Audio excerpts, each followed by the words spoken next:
இன்றே டவுன்லோட் செய்து உங்கள் ஃபேவரட் ஷோக்களை என்ஜாய் பண்ணுங்க. ரொம்ப கேர் எடுத்துக்கிறீங்க. பார்த்து பார்த்து ஒவ்வொரு விஷயமும் பண்றீங்க. நீங்க அவங்க மேல அவ்வளோ பிரியம் காட்டுறீங்க, மரியாதை காட்டுறீங்க. ஆனா அவ அந்த அளவுக்குலாம் ஒர்த்து இல்லைங்க. ரொம்ப திமிரு பிடிச்சவளா இருக்கா. அவ ஒன்னும் உங்களை மதிக்கிற மாதிரியே தெரியலையே. உங்களை ஒரு வேலைக்கார மாதிரி நடத்திட்டு இருக்கா. நான் பார்த்த வரைக்கும் எனக்கு அப்படிதான் தோணுது. சீனு சார், உங்களுக்கு அவ கொஞ்சம் கூட மேட்சே இல்ல. ஒரு வர்த்தான மனைவியே இல்ல.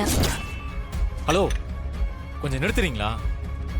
இப்ப எதுக்காக மாயா பத்தி தப்பா பேசிட்டு இருக்கீங்க? இல்ல சீனு, எனக்கு அப்படிதான் தோணுது.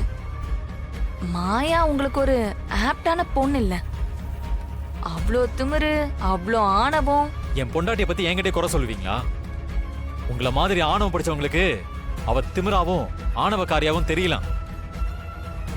ஆனா அவன் நிஜத்துல அப்படி கிடையாது. எங்க வீட்டுல அவளை எல்லாருக்குமே ரொம்ப பிடிக்கும். எனக்கு என் மனைவிய ரொம்ப ரொம்ப பிடிக்கும். அவ எனக்கு பொருத்தமானவ இல்லைன்னு சொல்றீங்க? போதும் போதும், உங்க பொண்டாட்டி பெருமையெல்லாம் என்கிட்ட பேசிட்டு இருக்க வேண்டாம். மாயாவை பத்தி குறை சொல்லிட்டு இருக்கீங்கல்ல, அப்ப நான் சொல்றத முழுசா கேளுங்க. மாயா அமெரிக்கால பிறந்து வளர்ந்தவ. அவ நிறைய படிச்சிருக்கா. அவளோட தகுதிக்கும் படிப்புக்கும் இன்னும் வசதியான பெரிய வாழ்க்கை அவளுக்கு அமைஞ்சிருக்கும். ஆனா அவ உறவு வேணும், சொந்த பந்தம் வேணும்னு சொல்லிதான் என்ன அவ கல்யாணம் பண்ணிக்கிட்டா. உண்மையை சொல்ல போனா நான் தான் அவளுக்கு தகுதியானவன் கிடையாது. எனக்கு மாயா மனைவியா கிடைக்க நான் அவ்வளவு புண்ணியம் பண்ணியிருக்கணும். மாயாவை என் மனைவின்னு சொல்லிக்கிறதுல எனக்கு அவ்வளவு பெருமை இருக்கு. இனிமேலாவது மாயாவை பத்தி என்கிட்ட தப்பா பேசாதீங்க. என் பணத்தை கொடுத்தீங்கன்னா நான் கிளம்பிடுவேன். வைஷு, போய் பணத்தை எடுத்துட்டு வா.